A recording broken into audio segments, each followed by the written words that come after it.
Welcome to Ignite Intimacy, a podcast exploring intimacy, romantic relationships, sexuality, and the all of everything that relates to these hot topics. We're going in. You ready? This is your host, Miss La. Let's do this.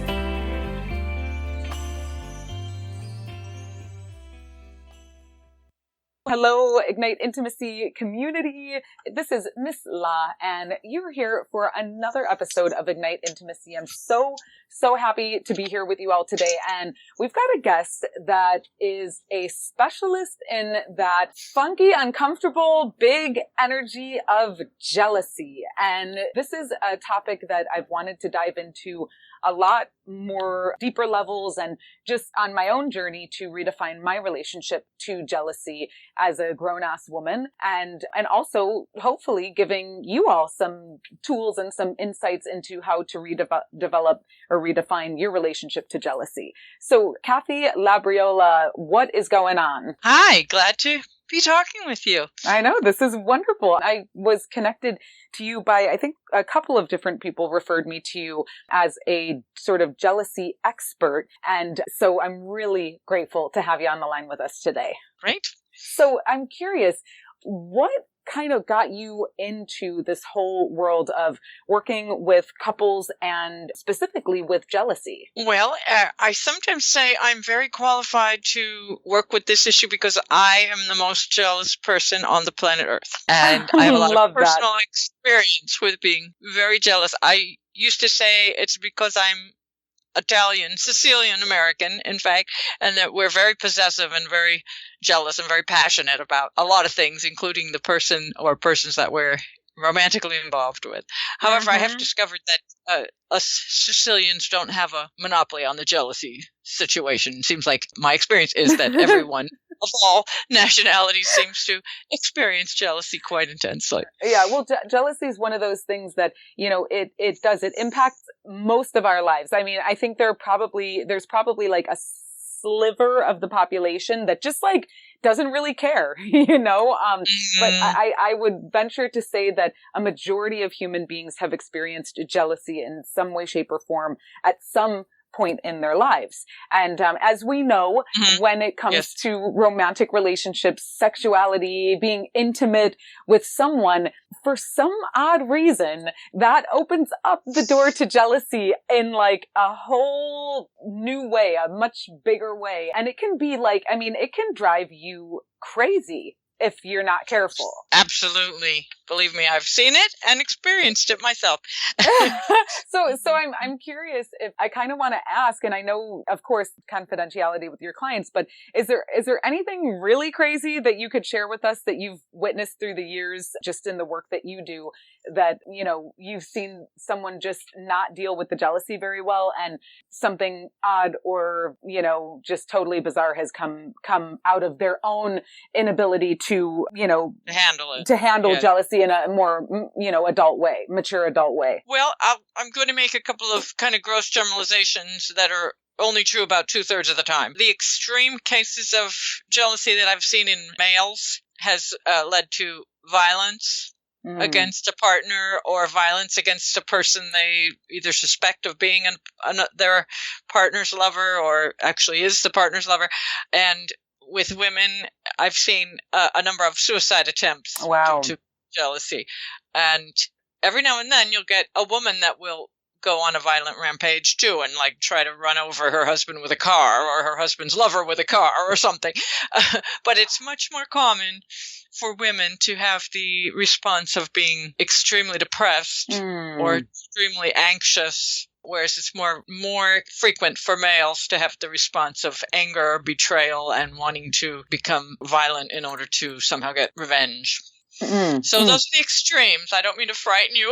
Those are the extremes, and they don't happen every day. But since you asked about what's kind of an extreme reaction, I've definitely seen many of those. Well, yeah, and I think like from the most like minuscule, small reaction is just like maybe a visceral experience in your body. So your heart starts racing, and your anxiety levels are up, and you're just kind of like racking your brain and trying to figure something out, and that can mushroom so quickly if it's not dealt with appropriately, right? Yes. Because I think, I mean, largely I would venture to say, and I am no expert except for my own experience in life, is that many times jealousy is born out of assumptions and blown totally out of proportion. Like, it's something that was assumed that gets blown totally out of proportion to where, like, you sort of like reach this tipping point where you're like totally convinced that XYZ is going on or XYZ happened without actually knowing all the details. Exactly. That often happens where either you're jealous about something that's not even true, or you've exaggerated it to such an extent that it's no longer true. Some tiny kernel of it was true. Or in some cases, the situation is exactly true, but you are ascribing a meaning to it that is completely untrue. And jumping to conclusions. The facts, you may have the facts correct, but you're jumping to conclusions about what that means or what's going to happen now because of that. Yeah. You mentioned the, reaction in your body. You mentioned, thoughts racing through your mind. I just wanted to mention that for some people, it's a much more physical experience. For others, it's a much more mental experience, what's going on in their heads. For others, it's a much more emotional experience. For some people, all three. They get the body reaction, the thoughts racing through their mind, and then the intense feelings and emotions. And that's when it's most likely to get out of control, when you have something happening on all three levels, and there's at least one of those areas, body, mind, or emotions, that is going to kind of run kind of wild and get out of control. That's the time when people have a most difficult time controlling their behavior. And I try very hard with my clients to separate feelings from behavior, because you have a right to have whatever feelings you have, no matter how crazy or untrue those feelings may be, as far as actually the relationship to reality. Whatever feelings you have a right to those feelings. But then you have to decide, well, what behavior is appropriate based on the actual situation. And you can't control your feelings nearly as much as you can control your behavior. We do have some responsibility as adults to try to manage our behavior, even if our feelings are just running amok. Yeah. Well, so sometimes people feel, I'm not allowed to feel this way, or I'm wrong for feeling these feelings. I'm wrong for thinking these thoughts or having this reaction. Those feelings and thoughts and the body reactions are often out of your control, but you can manage to control your behavior. Well, and I also know that if you're in a partnership situation and maybe you're, one person is picking up on something that might be going on with their partner, and the partner's saying, no, nothing's going on, and you're crazy, you're making this up, and so there's this other thing that can happen as well, where someone's feeling something and they're like, I know something is going on, like something doesn't feel right. And, I'm feeling awfully jealous about this particular person. And I'm not totally sure why, but I know something's going on. So I think there's also just the element of honor your feelings, like honor how you're feeling, allow yourself some space in healthy ways to experience those feelings, whether it's with a therapist or a friend or,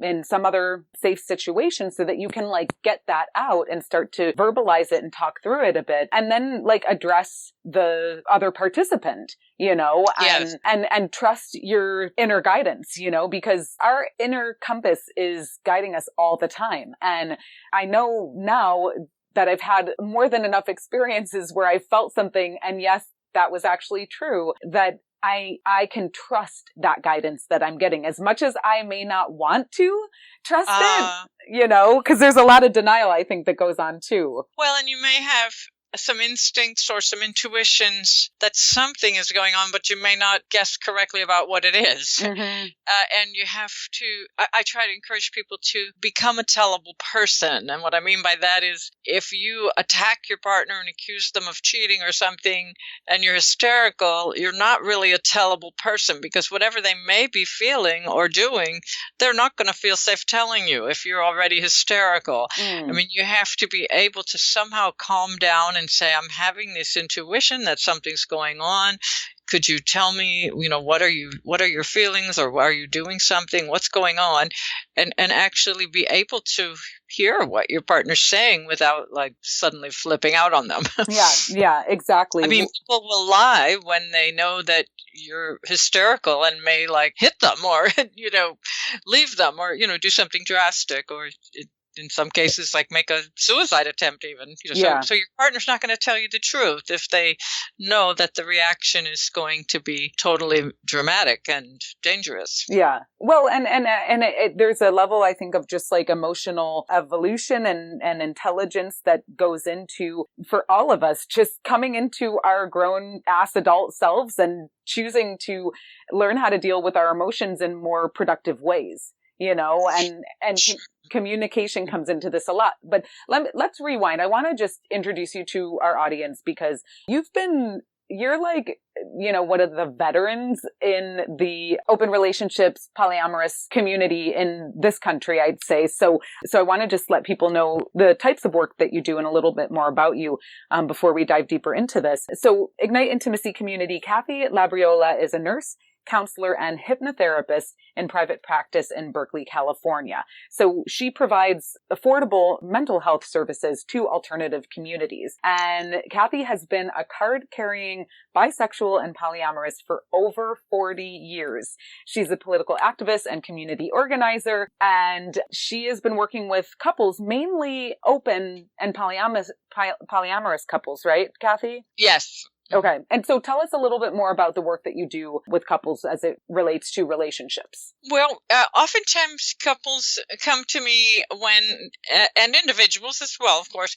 I work with a lot of individuals as well as couples. Okay. But often couples will come to me when they either are contemplating the possibility of opening up a monogamous relationship in some way, or they already have tried to have an open relationship and somehow have run into some big difficulties with it. Most often, unfortunately, they don't come to me until one person has cheated and then suddenly they're found out and then they decide they want to have an open relationship. And that's not really the ideal way to go into an open relationship because you've already betrayed the trust of your partner and it's going to be very difficult to rebuild that. It can be done, but most often that is the way it happens just because oftentimes someone doesn't know how to negotiate with their spouse or partner about how to open up a monogamous relationship and they end up having an affair or cheating in some way and then either confessing or being found out. And I've seen that's that. Not ideal, but it happens that way a lot. And I try to encourage people to forgive their spouse and forgive their partner and try to move on and see if they can rebuild the trust because if you're in a monogamous relationship and you develop a crush on someone else, it's pretty tough to go home and tell your partner that and say, I'd like to act on this crush. And most people just don't know how to have that conversation. And they feel pretty convinced it will go badly. Well, or so even to say, and then it goes even worse. Even to say like, even to go home and say, I have a crush on someone, not even necessarily if they want to act on it. But I think that just that first step is difficult for a lot of people because of jealousy, Sure. because there's that jealousy factor. There's a lot of insecurities that are swimming around and we tend as humans to like make our partner like our everything. And I'm not everyone. It's not across the board, but I think that a lot of relationships are born unconscious and there are all sorts of different layers and needs and desires that come with, getting into a relationship with a specific person and then getting married and then having a family and all of these things. And it's like, then you're not talking about, God forbid you walk in on your honey getting off to some porn or you find some text messages that seem a little bit shady and of concern. And it's like, gosh, you never really talked about those things when you were dating and haven't really had any conversations about pornography and, what to do when you have a crush on someone, because this is something that I've personally struggled with a lot. It's like, I want to know I'm special. You know what I mean? Like, I want to know that I'm special. And over the years, I realized that yes, I'm special. Of course I'm special. And guess what? There are like billions of other special people in the world, you know, like, so it's not that I'm not special enough. It's just that we have different connections with so many different people in our day-to-day lives and over the years. And so I know that there are couples who are truly monogamous and they go the long haul, and there's just a level of love and connection that exists between them, and communication that exists between them that keeps that bond really strong. And I also know that monogamy doesn't work for, I'd say, a huge part of our population. And we've been we've had this idea of like a monogamous relationship shoved down our throats so that we think that is the way. Like this is how we need to do our relationship. And what I'm finding as I'm opening up to this world more and more is just that there are all sorts of different relational configurations. And just because you decide to have that conversation, like, gosh, I kind of have a crush on someone, you know, and like, how does that make you feel? And, you know, and just like coming from love, like, I love you so much that I want to talk to you about this, you know, and that I trust you to be able to handle this, or, you know, I trust you with my most intimate thoughts, and that I would never share with anyone else. I mean, it's a compliment, really, but it doesn't often come off that way. Exactly. So, well, and you've hit on something as well when you've said, well, you know, you date, you get married, you have children. You know, there is this concept of the relationship escalator, that once you start dating, that's the goal, to move in together, then get married, then have children. And then there's the assumption all along that you're going to be monogamous and this will be, you know, for the rest of your life. And the reality is that's just one possible outcome. And it's not the only outcome that is a positive one. It's not the only, that relationship escalator doesn't work for a lot of people. And it's not really the thing that makes a lot of people happy. Yeah.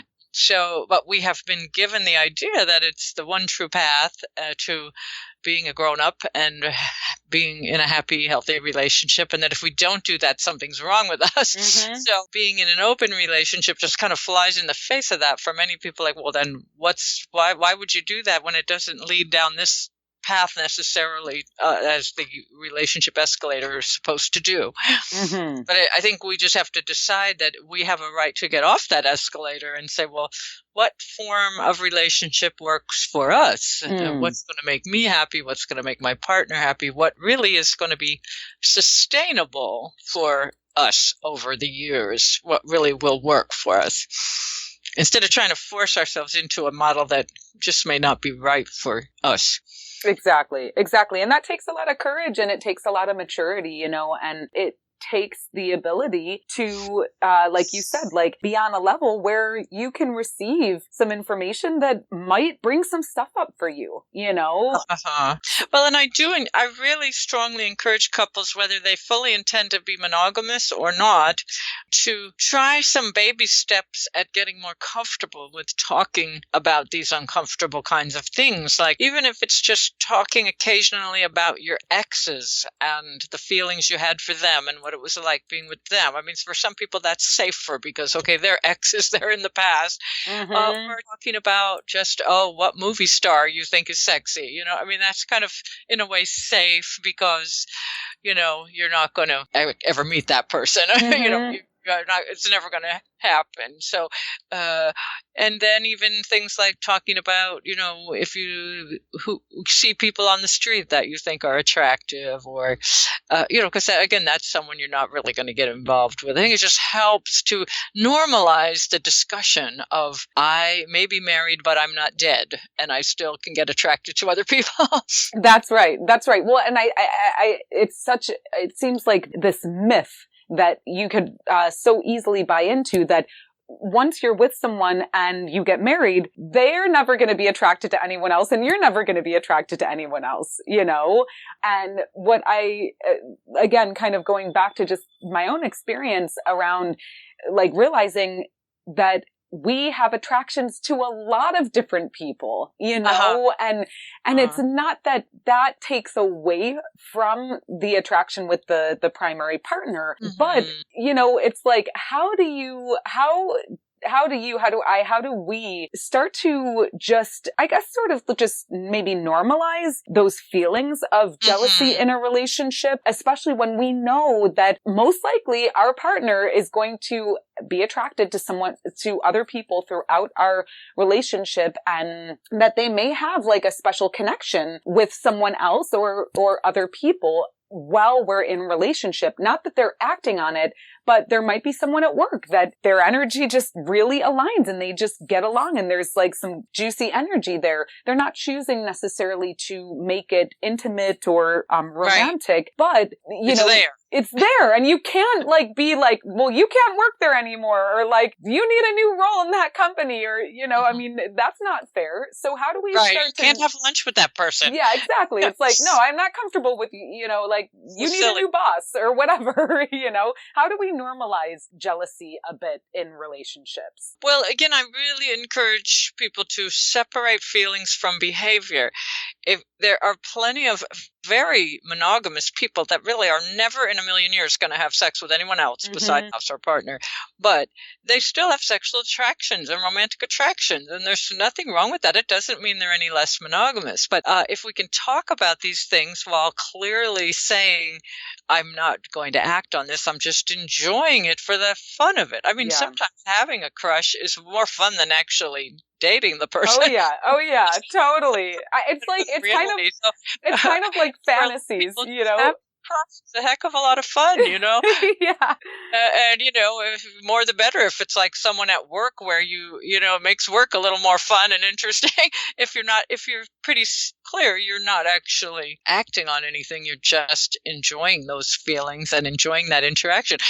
I think, especially for us as women, once we're partnered with someone, we don't want to feel like, God, no one ever will be attracted to us again. I mean, we need a little validation of not only our physical attractiveness, but our charmingness as a person and like our attractiveness as a human being. So having that validation is nice. You know, I mean, as long as it's not some crude idiot, you know, making, you know, sexual remarks to you or something. I just mean, just having that validation that other people find us attractive is really something we need. We may never have any desire to act on it at all. Absolutely. We all deserve to feel desired. Right? Like that feeling of like, someone likes me, like, you know, and just that uplift that comes from that. And so now, when we were talking a couple of weeks ago, you had mentioned something about jealousy being encoded in our DNA. Yes, that's a theory. Okay. Nobody knows for sure, you know, what my belief is, and it's backed up by a lot of evolutionary biologists who have studied this, is that at some point in our history, probably when we were still, you know, Neanderthal man and woman living in caves, there was a survival benefit to being jealous, because being jealous would cause you to guard your mate more carefully to prevent what the evolutionary biologists call mate poaching. If you're watching over your mate carefully, they're less likely to be stolen away by someone else. And at that time, particularly for women, there was a big survival benefit in being able to sustain a relationship with the partner while you're pregnant and having children, and until the children are old enough to survive on their own, having the man to protect you and, you know, bring home the, you know, saber-toothed tiger or whatever the game they're getting. So it's my belief that for women particularly, there was a survival benefit in being jealous. For the men, the belief of the evolutionary biologists is that there was a survival benefit for them in that if they could watch over their mate carefully through being extremely jealous, it would prevent her from having sex with another man and potentially having children, becoming impregnated by another man. And then this particular man would be expending his resources to raise another man's children. This way, he could know for more certainly that his genetic material is being reproduced and that his children are surviving to adulthood. So anyway, it's again just a theory, but there is a lot of science that seems to back it up. Interesting. We have outlived those Neanderthal days, but apparently we have not really outlived those instincts. Well, and that's why I believe, we've mostly all been touched by jealousy. I mean, it's one of those feelings. It's just like joy and sadness, and we all laugh, we all cry, we can all relate to this particular energy, and it's I know for me it's one of the most uncomfortable energies for me to hold in my experience. But so you wrote a jealousy workbook. Could you tell us a little bit more about that? Yes, my experience is that people experience jealousy in so many different ways that there's not really kind of a one-size-fits-all approach. And it's also clear that some people experience a lot more jealousy than others for any number of reasons. Usually having to do with their childhood experiences. If they have been given a really strong foundation of love and acceptance in childhood, and if they've never experienced abuse or abandonment, they are much more likely to have good self-esteem and feel more secure about their own value as a person and as a partner, and be less susceptible to the worst pain and suffering of jealousy. Not that they won't be jealous at all, but that they have strong enough self-esteem and believe in their own value enough that they're not as likely to fall into a state of insecurity and fear of abandonment when their jealousy is triggered by a situation. So as a result, I've developed lots of different exercises and techniques, and I've put about 40 of them in the book that are for different situations, different kinds of people who have different levels of need. The reality is the more you can increase your self-esteem and build up your own sense of being secure as a person and feeling strong and independent as a person, the less jealousy you're going to have and the easier it's going to be for you to deal with jealousy when it is triggered. And so if you have come out of a very insecure situation from childhood, or if you saw, if you had a previous partner in your life that abandoned you or cheated on you or lied to you, that's going to make it harder to really trust in the current relationship that you're not going to be abandoned or abused. Okay. And so you have 40 different strategies or tools for dealing with jealousy, or is it 40 different sort of specific instances that might trigger the jealousy? 40 different techniques and exercises, and some of them are for specific types of people who have specific needs. Others are for specific kinds of situations. The first part of the book is mainly just to help you understand your jealousy and what it's about, because that's the first problem I see, is that people call me and say, "Oh my God, I'm insanely jealous. I'm totally deranged with jealousy." And I'll say, "Well, what are you feeling?" And they say, "Well, I just told you, I'm feeling jealous." And I'll explain, jealousy is not a feeling. I mean, jealousy is a whole bundle of thoughts, emotions, physical sensations, and you can get a long way in dealing with your jealousy to just understand, well, what exactly am I feeling? Yeah. And what exactly are the thoughts that are going through my mind? And what is it that's going on in my body? Yeah. And I try to get people to figure out, is it more physical? Is it more emotional? Is it more mental, as I said earlier? And if so, what are the specifics? And one of the techniques that I have found to be the most useful for the most people is what I call your jealousy pie chart. And it's just a simple way of looking at the 3 major negative emotions that make up jealousy. And those are fear, anger, and sadness. Or for many people, it's escalated to terror, rage, and despair. Fear, anger, and sadness doesn't even begin to explain the intensity of it. So I try to ask people, if your jealousy were a pie, what percentage of that pie is fear? What percentage is anger? What percentage is sadness? And within each of those 3 emotions, those are the primary negative emotions human beings can experience. There are tons of other feelings and emotions but they all seem to fall into one of those three categories. Mm-hmm. So my experience, as I mentioned earlier, is women have a tendency for their jealousy to be much more fear-based and sometimes more like sadness-based, whereas for men, it's much more likely to be anger-based, that Okay. those are the strongest feelings they're experiencing. And as I said, those are gross generalizations about the genders that are not always true, but it's true about 2/3 of the time in my experience. Okay, great. Well, and so let's just say, okay, so social media is everywhere, and you may have a situation where there's a couple and, there are exes involved, there are people that both people were engaged with or, in relationship with other people at another time. And so now maybe they have reconnected on social media. Mm-hmm. And maybe you have noticed that your girlfriend or your boyfriend has been liking sexy pictures of their ex on Instagram. Mm-hmm. And so I would venture to say that this would probably create a lot of different feelings for the person who's finding this. And Mm-hmm. what would you suggest as a healthy way to approach a partner in this type of scenario when you either see that your partner is chatting with an ex or liking more sort of sexy pictures that an ex is posting? Could you give us some insights and tools on how to deal with something like that? Sure.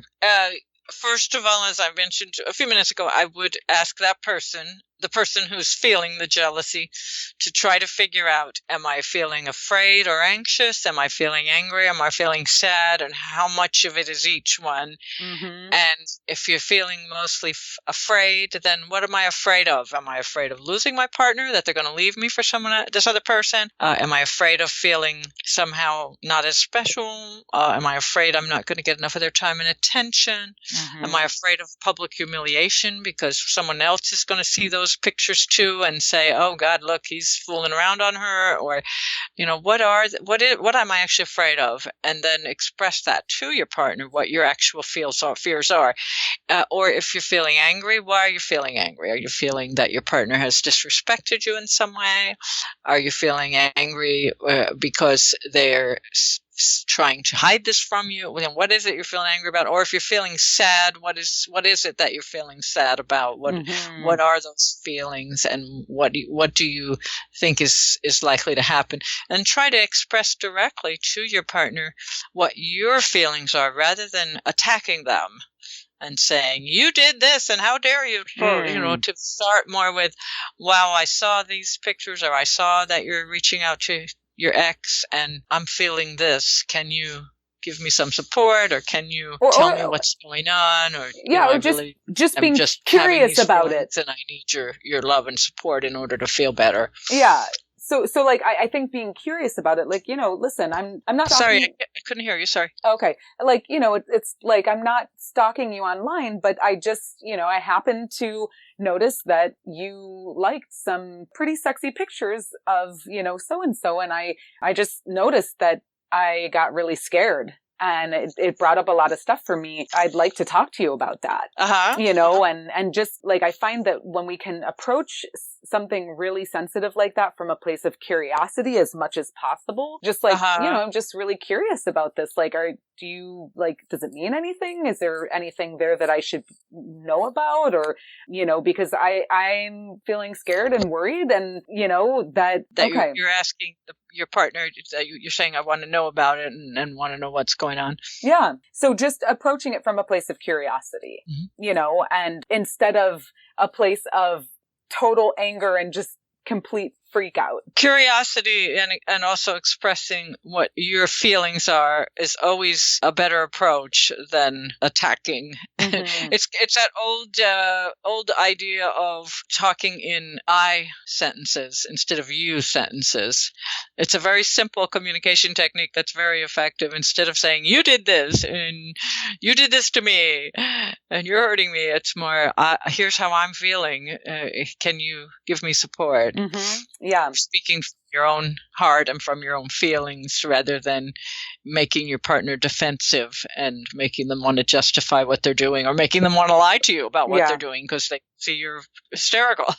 Yeah. Well, and at the basis of all of this is we all need to be willing to do whatever work that we need to do on ourselves to heal whatever we've been through and experienced in our lives so that we can have the most healthy and full grown adult relationships that we can have, now that we're all grown adults, so it's a combination of like working on yourself and working out your past or present issues so that you can learn how to have these conversations with your partner if and when things come up. So tell us. But also, it seems like I don't know exactly what you meant when you said that the partner's looking at sexy pictures. If your ex is looking at naked photos of someone and they're sending naked photos of themselves to someone, you have every right to be very concerned and you have a right to know what is going on. That's really a little bit outside of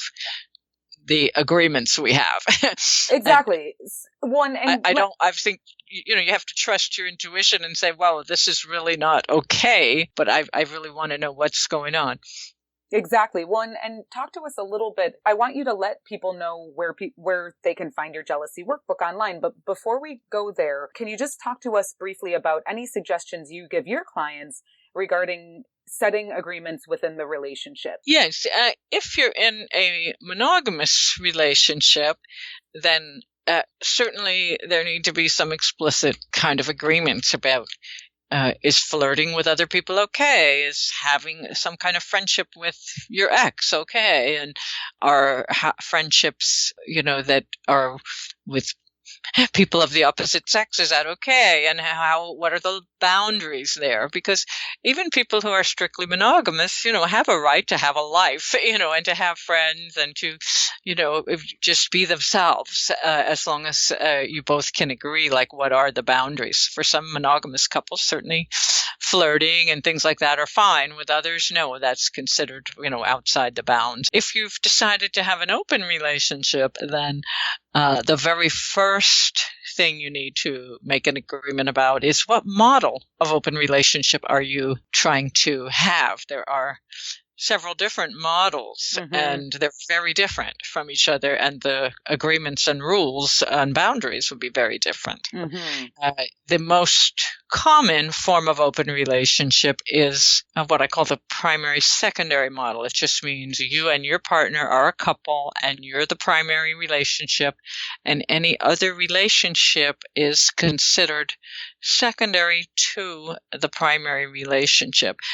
Those terms, primary and secondary, may feel kind of insulting, like, oh, you're secondary, but it's more just to clarify that if you're married to someone or living with them or in a committed long-term relationship with them, that you are going to prioritize that relationship over all others.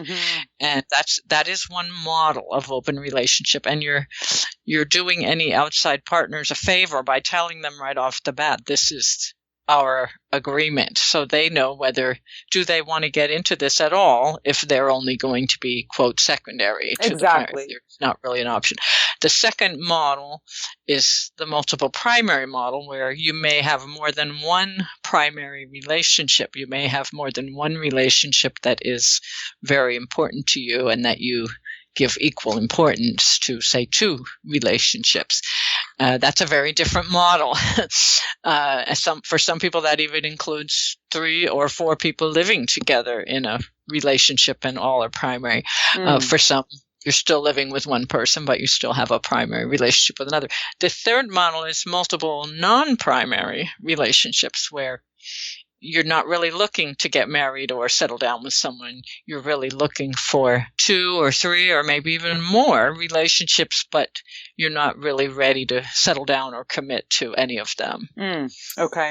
So if you're in a relationship and you're wanting to open it up, you really have to clarify which of those 3 models you're looking at and which one really is going to work for both you and your partner, because the agreements will be very different. Can you make any recommendations on books to explore if you're interested in learning more about open relationships. Different books. The Ethical Slut by Dottie Easton and Janet Hardy is probably the best book out there about relationships. Another really excellent book is called More Than Two by Franklin Vo and Eve Rickard. And those two books are excellent. There is a third book that I've written called Love in Abundance that is also a how-to book on open relationships, and it has several chapters about the different models and what kind of agreements will work for each model. There's another book that is only in the form of an ebook by Dawn Davidson called Kissable Agreements in Open Relationships, and it's an ebook that helps a couple or an individual go through all the possible issues and make decisions about what kind of agreements or boundaries to make. That's great. There's one other thing I would recommend highly, which is, it's not a book, but there's a therapist here in Berkeley. Her name is Kat Maness, Maness, and she, on her website, has an online tool that couples can use, which is similar to some of the things in Dawn's book. It goes through a whole list of possible issues, and you and your partner, while using this online tool, you discuss each of those issues and make decisions about what kind of boundaries or agreements you want around those issues. I love that. Okay, great. Yes, very useful. Very useful. So we'll include it's at catmaness.com. Okay, Cat, and then it's C-A-T, Cat Maness? Cat Maness, M-A-N-E-S-S. Okay, great. And then, so tell us, how can we find your jealousy workbook? You can either buy it off of my website, which is just www.kathylabriola.com, or you can buy it from a website called The Stockroom, which is just www.stockroom.com. Okay, great. Well, we'll encourage everyone to go to your website, kathylabriola.com. It's KATHYLAB as in boy, RIOLA.com. And you can find the jealousy workbook there. This has been a great conversation, Kathy. I'm so grateful that you could link up with us and just share your insights and your expertise in the area of jealousy and relationships. Thank you. I would just also urge people to check out my website, because there are a lot of free videos and podcasts and other things that many people have found instructional and helpful when they're trying to deal with jealousy. I get a lot of calls on my voicemail at like 3 a.m. saying, I was up all night having an insane jealousy attack, and I watched your video on jealousy and I feel much calmer now. Wow. That's amazing. Or I watched your video on jealousy and I decided not to go over to my husband's girlfriend's house and bang on the door at 3 a.m. Wow. That's beautiful. I mean, this is powerful work that you've chosen to do in this life. And I'm grateful that people like you exist, because this jealousy, we need to start to uncover this and really, again, define a new relationship to it, so that we can live the lives and have the relationships with ourselves and each other that are capable for us to have, that are there for us to have. Okay, so one thing that we want to make sure that we cover is that jealousy is normal. It's a normal emotion, normal experience. So Kathy, just share with us a little bit more about that. Yes, people often call me and say, oh, I'm so shocked that I'm jealous and I feel so ashamed. And I always say, well, I'm shocked that you're shocked. Why wouldn't you be jealous? Your partner is out having sex with and maybe falling in love with someone else. Why wouldn't you be insanely jealous at this moment? So I try to normalize it for people and say, it's perfectly natural that we feel threatened, we feel insecure, we need reassurance that we're still loved and special. And I often tell people to consider their jealousy like a car alarm that is going off, and oftentimes your car alarm will go off when someone just brushes up against your car, but they haven't actually tried to steal your car. But you should pay attention to that car alarm just to make sure that everything's all right in your relationship, and make sure that you are loved and secure.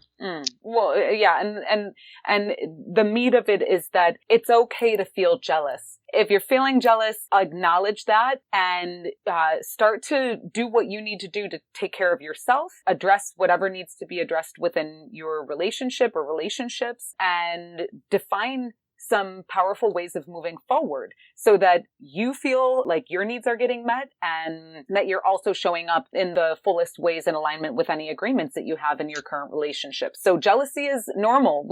Most of us experience it, and it doesn't make you bad or wrong. It just simply is triggering something, whether it's from the past or the present or both, that is just a body signal to look at something. Like there's something that needs to be addressed here. And sometimes that shows up as jealousy, which again is a mixture of different emotions like fear, anger, sadness. And so, get whatever support that you can get. Keep loving yourselves and know that, we're all in this together. So thank you again, Kathy. Again, super grateful. Check out Kathy Labriola, kathylabriola.com. It's Kathy with a K. And check out her jealousy workbook as well as everything else that's on her website to help and support us all in dealing with jealousy. So if you have any comments or you'd like to chime in on the conversation, you can email us at hello@igniteintimacy.com. That's hello@igniteintimacy.com. Check us out on Facebook, Ignite Intimacy, and also you can listen to us on iTunes and Google Play. So grateful that you chose to spend your time with us here today. We've been chatting about jealousy. So many blessings to you all, and stay blessed until the next one. Okay, ciao for now. Give thanks for tuning in to another conversation on the Ignite Intimacy podcast hotline. We love that you choose to spend your time with us. Check us out online at igniteintimacy.com and subscribe to us on iTunes. Also, tell your friends all about it. This beautiful music was arranged by Jason Pfaff and Mike Corey, and this podcast is produced by yours truly, Miss La. Give thanks again, and we'll see you on the next one. In the meantime, let your light shine bright and ignite your intimacy.